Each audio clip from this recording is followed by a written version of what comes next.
Tonight on Cronkite News, we're less than a month away until Election Day. We will tell you which candidates are stopping by Arizona in the coming days and what cities they plan on visiting. Plus, how one Arizona community is conserving water while also creating energy with solar panels. And a familiar face slots back into the Phoenix Suns lineup. Stay tuned to hear more about number 10's return. Good evening and welcome to Cronkite News. I'm Keith Hall. And I'm Shai Bradley. Thank you for joining us. We're 28 days away from Election Day, and early voting begins tomorrow. And as you know, Arizona is a crucial swing state. That's why 4 major candidates will be making a stop across the state in the upcoming days. Tomorrow, Republican vice presidential nominee J.D. Vance will be hosting a rally at the Tucson Speedway before heading to Mesa.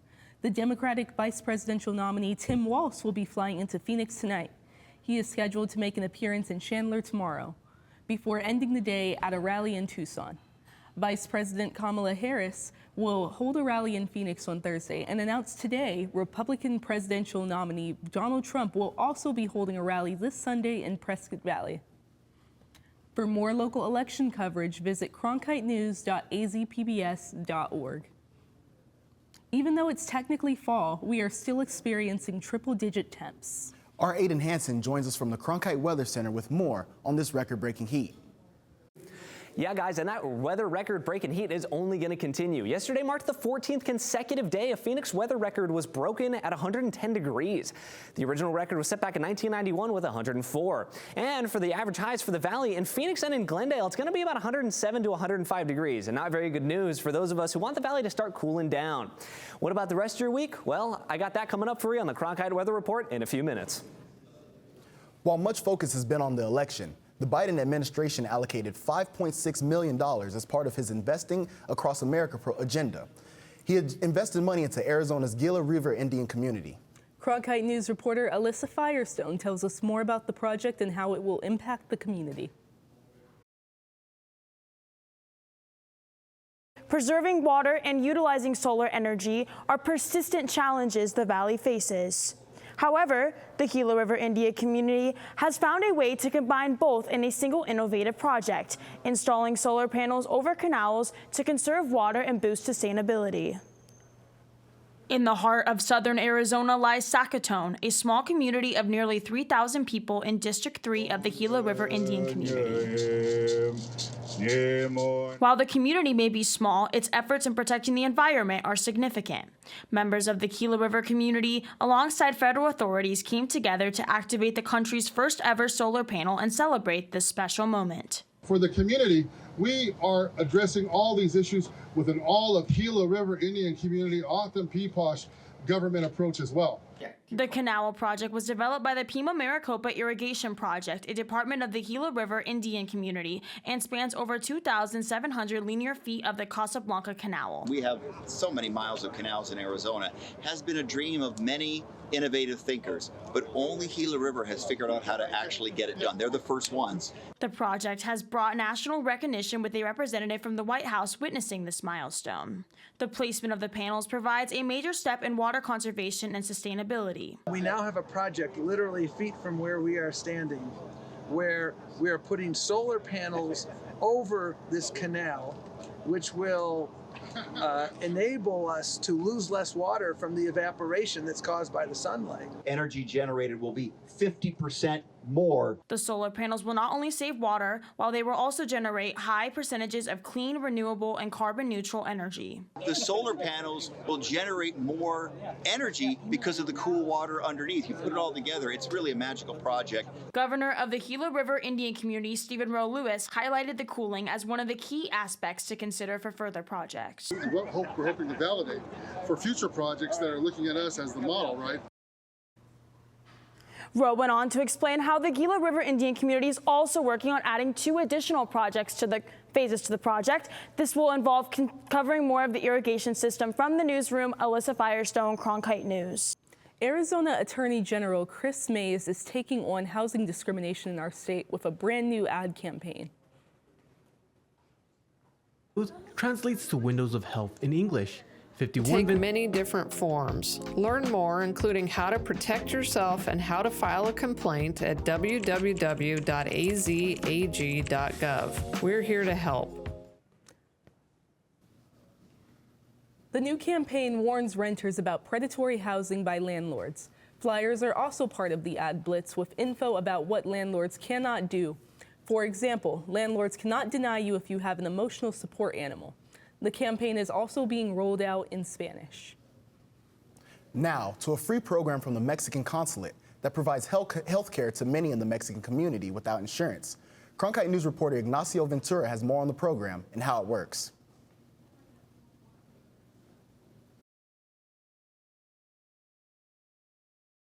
Ventanillas de Salud translates to windows of health in English. 51 Ventanillas de Salud have been located in Mexican consulates across the country in 2022. This is the Ventanilla de Salud in Phoenix. It serves as a space intended for members of the Mexican community. Patient Romelia de la Cruz appreciated the staff. I liked very much how they served me. The lady gave lots of information, and the truth is, it is very good service. Several people gathered on the first floor of the Mexican consulate for different reasons. The large gathering of many Hispanic and Latinos serves an opportunity to help them with their health needs. The Consul General says people who come to the site in the morning have the opportunity to access Ventanillas de Salud. They are people who work very much and they don't have access to that information. Then we take the opportunity because there's an influx of people who come for documentation here. Mendoza says the Hispanic community faces high rates of issues relating to obesity, cholesterol, and diabetes. Ventanillas de Salud offers some vaccines and health screenings for blood pressure, cholesterol levels, glucose levels, and more. There's definitely a lot of challenges. I think sometimes people run into dead ends, especially when they're facing something in particular. According to the University of Arizona, over 82% of participants in Ventanillas de Salud Phoenix lacked medical insurance between October 2021 and May 2024. Pharmacy technician Yareli Molina serves patients coming into the space and says affordability may be a problem preventing people from seeking health care. I think it's a really great opportunity. I think a lot of people are either afraid of the cost of how much like a simple checkup will be versus here it's free. In Phoenix, Ignacio Ventura, Cronkite News. For more information on Ventanillas de Salud, people can visit the consulate. Coming up next, another hurricane is headed towards Florida. This comes just days after Hurricane Helene hit the state. As communities are trying to rebuild, how they are preparing for the storm and how dangerous this new storm could be.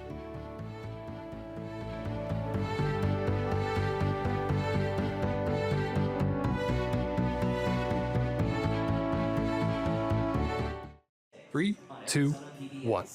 Cronkite News. Get real professional experience in areas such as reporting, broadcast editing, and behind-the-scenes production, such as technical director and audio. Kill the mics. Or go out in the field and cover important local stories. Learn and master the English language. In a fun, welcoming atmosphere. Cronkite News.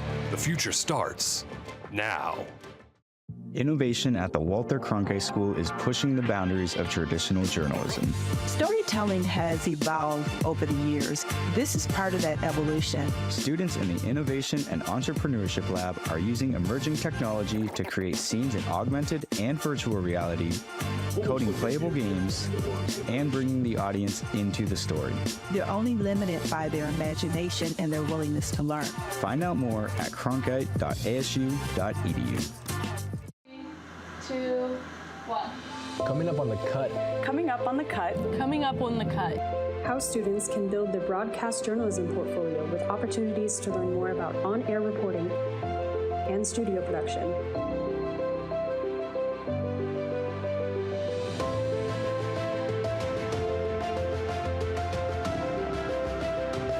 Be sure to follow us on Instagram at @thecut_network and on X at @CutASU.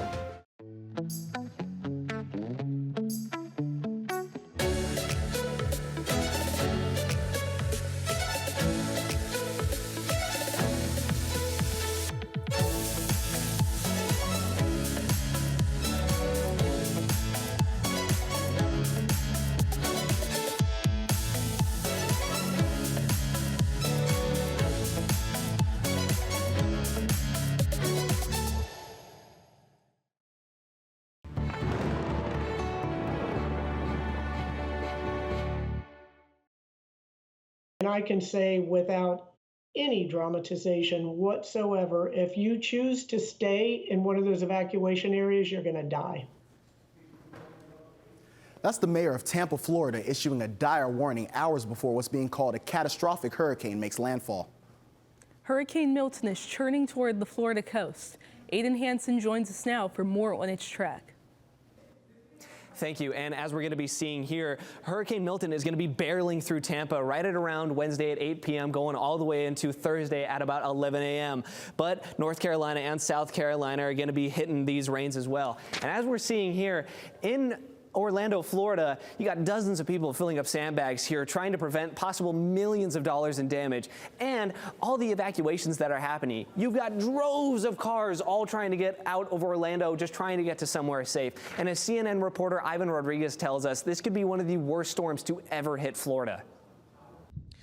Officials are pleading with millions of people to get out and get out now. Today is that last full day people have to evacuate before conditions begin to deteriorate. Here where I'm standing is a beach on Davis Island, just south of downtown Tampa. People are filling up their own sandbags here, and then many tell me they'll evacuate as soon as they're done. Lines at gas stations have been long. Gas stations are running out quicker than they otherwise would. Florida highways have been crammed with what some state officials expect could be the largest evacuation since 2017's Hurricane Irma. The storm is projected to weaken and make landfall as a Category 3 near the Tampa area on Wednesday, packing 120-mile-per-hour winds. Its dangerous eye and eye wall could come ashore anywhere from Cedar Key in the north to Naples in the south. Been to the point where I'm literally looking at every item in our home and deciding, do I take it or do I leave it? And the thought of it just floating in the water somewhere, it's really hard to bear. Many are spending the little time that is left before Milton arrives collecting sandbags and boarding up properties. Aileen was very close for us to be a disaster. We are trying to prepare as much as possible. I don't know if it's going to make a difference, but at least we will be able to sit, and we did everything we could. To help evacuees, the state of Florida also suspended tolls on all major highways, and they're also allowing drivers to use the shoulder of those highways to help traffic flow a little bit easier. In Tampa, Florida, I'm Ivan Rodriguez. We're definitely going to be thinking of those affected by Hurricane Milton tonight, as in the valley, I've got your evening planner. At about 8 p.m., it's going to be only about 96 degrees, going all the way down to 90 degrees at around 10 p.m. And fortunately for us, it's going to get even cooler. As around 3 or 4 a.m., it's going to be about 77 degrees here in the valley. If you want to go for a super early morning run, I would do it. And for those in Flagstaff and Grand Canyon, I would get some blankets, huddle up by a fire if you have one. And this being Phoenix and the hot state that it is, we still got to deal, unfortunately, with 106 degrees in Phoenix. But the weird thing is that we're going to be seeing 91 degrees in Sedona, 90 degrees in Pages. The whole valley is pretty much going to go through kind of a heat wave, and it's not going to stop. I don't know when, hopefully soon. But what does that mean for the rest of the week? So Wednesday, Thursday, and Friday, we're going to be seeing 106, 107, and 106 again. And for your weekend, if you got an indoor activity, I would do it. I would pump that AC as much as you can. It pretty much goes until about next Tuesday and Wednesday, where it finally gets into the double digits again at 97 and 96 degrees, with your lows being right around the mid-70s. This has been your Cronkite Weather Report. Back to you guys.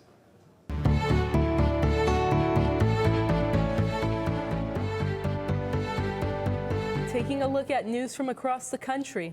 Today, the Supreme Court of the United States took up the case of so-called ghost guns. Those are guns that can be made at home and without serial numbers, which makes them hard to trace.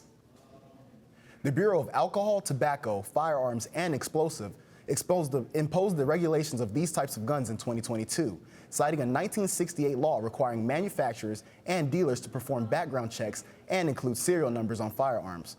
But several manufacturers of the mail-order kits sued, arguing the agency overstepped its authority. The court is expected to issue a decision on the case by next summer. Until then, the regulations remain in place. In consumer news, French fry sales have actually dropped across the country, which is hurting the country's largest French fry supplier. The manufacturer, Lamb Weston, has announced its plans to lay off nearly 400 workers and even shut down a factory because of slowing demand for its frozen French fries.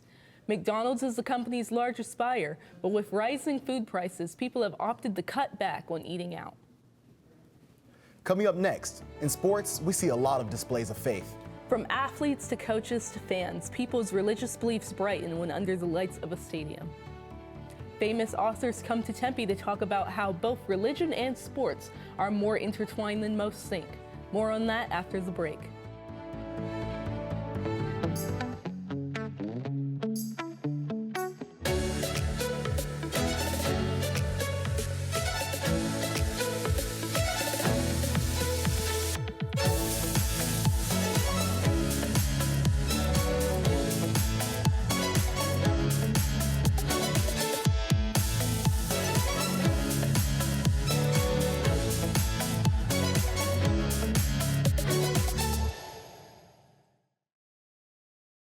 Three, two, one. Cronkite News. Get real professional experience in areas such as reporting, broadcast editing, and behind-the-scenes production, such as technical director and audio. Kill the mics. Or go out in the field and cover important local stories. To learn and master the English language. In a fun, welcoming atmosphere. Cronkite News. The future starts now.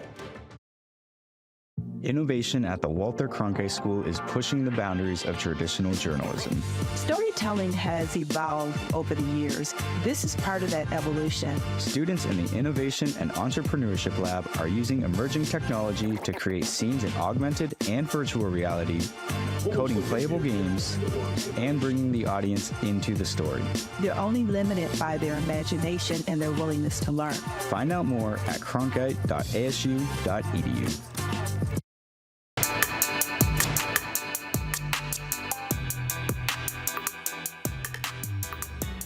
Welcome back to the Cronkite Sports Report. I'm Nash Dara. The Suns are playing their second preseason game against the Detroit Pistons today at Michigan State University's Breslin Center. The team got the win over the Lakers on Sunday, and one player made his return to the NBA action for the first time in 17 months. After a double root tear of the meniscus last summer and missing all of the 2023-24 NBA season, Damian Lee stepped foot on the court once again. Lee scored 10 points with 6 coming from behind the arc in the 10 minutes he played against the Los Angeles Lakers. Lee said after the game, quote, "I'm not going to cry yet. As emotional as it is for him, it means a lot more for the team moving forward." D. Lee's such a great guy. His energy, his spirit, it's just, it's really good for our team. And, to know what he's gone through with his rehab. And, I think he said before the game, it's maybe been 15 or 17 months since he put a jersey on and played. So, great for him to have some success and play well and impact winning. The Utah Hockey Club plays its first game in the Salt Lake City at the Delta Center. Formerly known as the Arizona Coyotes, this will be Utah's first ever NHL team. New owners Ryan and Ashley Smith have plans all day leading up to the team's big opening night. The plaza outside the Delta Center will be filled with activities, giveaways, and live music. The rookie club will take on an established organization in the Chicago Blackhawks tonight at 7 p.m. Major League Baseball recently released the finalists for the Hank Aaron Award. The Arizona Diamondbacks were pleased to see a familiar name on the star-studded list. All-Star second baseman Ketel Marte finds himself in elite company as a finalist for the Hank Aaron Award. The award honors the best offensive player in the American League and National League each season. There are 10 finalists named for each league, and the winners will be decided by a panel of MLB legends alongside a fan vote. The award winners will be announced on November 14th when the all-MLB team is finally revealed. In an upcoming battle between two 4-1 teams, the Sun Devils were back at the practice facility today, gearing up for Friday's matchup against the visiting 16th-ranked Utah Utes in more Big 12 action. The duo of freshman quarterback Sam Levitt and senior running back Cam Scadaboo look to continue to build off each other this week after they both collected 2 of the 5 possible conference awards. Levitt earned Newcomer of the Week, while the relentless attack on the ground game earned senior running back Cam Scadaboo Offensive Player of the Week. His second Player of the Week honors this year. As the season goes on, he knows Levitt can count on him as his running back in the big moments. Never backs down and always wants the ball in the biggest moments. And I'm the same way, so I love playing with that. Sometimes he'll be trying to tell me stuff in the backfield. I gotta, quiet him down sometimes. He'll be trying to check a whole new play, and I'm like, yo, you gotta run what the coaches are telling you to sometimes. But no, it's really fun playing with him in the backfield, and he's a one-of-a-kind mind. I think one of the guys looked at the stat sheet and was like, Sky, you had 186? And I was like, huh?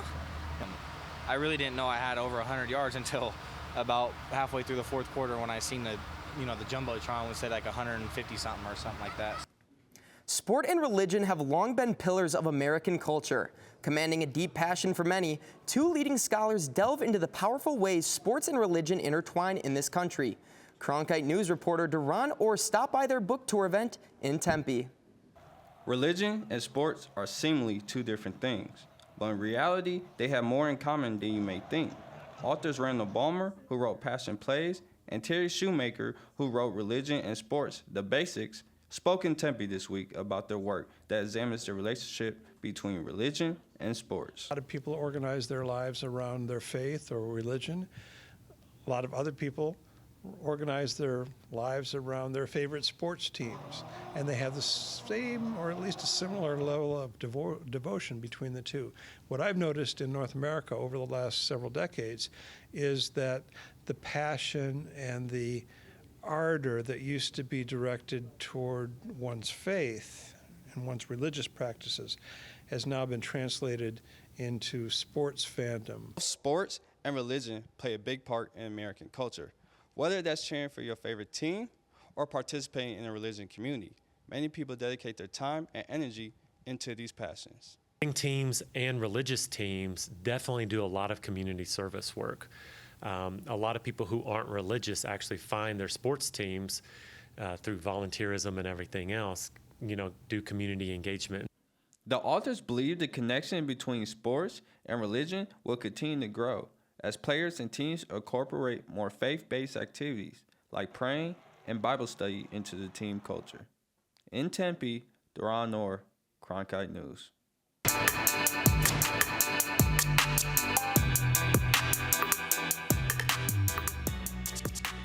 Boston Red Sox legend Luis Tiant has died at the age of 83. The Cuban native, nicknamed El Tiante, won 2 ERA titles in the American League, one for Cleveland in 1968 and another for Boston in 1972.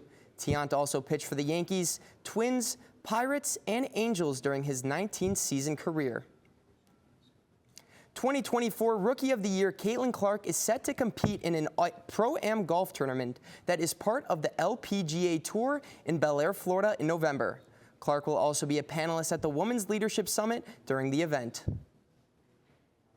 And last weekend was a hefty one for college football, and I'm not just talking about the slates. Vanderbilt was fined $100,000 for storming the field and taking down the field goal post after their win against Alabama. It ended its night taking a dip in the Cumberland River. That's it for tonight's sports report from across the nation. Back to Shai and Keith at the desk. Coming up next, this year's Nobel Prizes have officially been awarded. That's right, and 2 American scientists have been recognized for their accomplishment. After the break, we'll meet these scientists and find out about their award-winning work.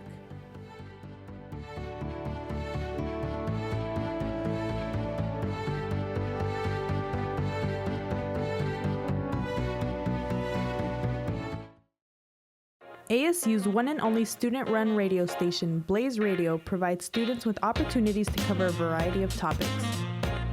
From music, this is Sensei Garage, to sports coverage, against the Brewers in his last outing, he went to news. The bill also gives parents the ability to see, and entertainment updates. Blaze Radio offers a fun environment to gain valuable broadcast experience. To find out more, visit blazeradioonline.com.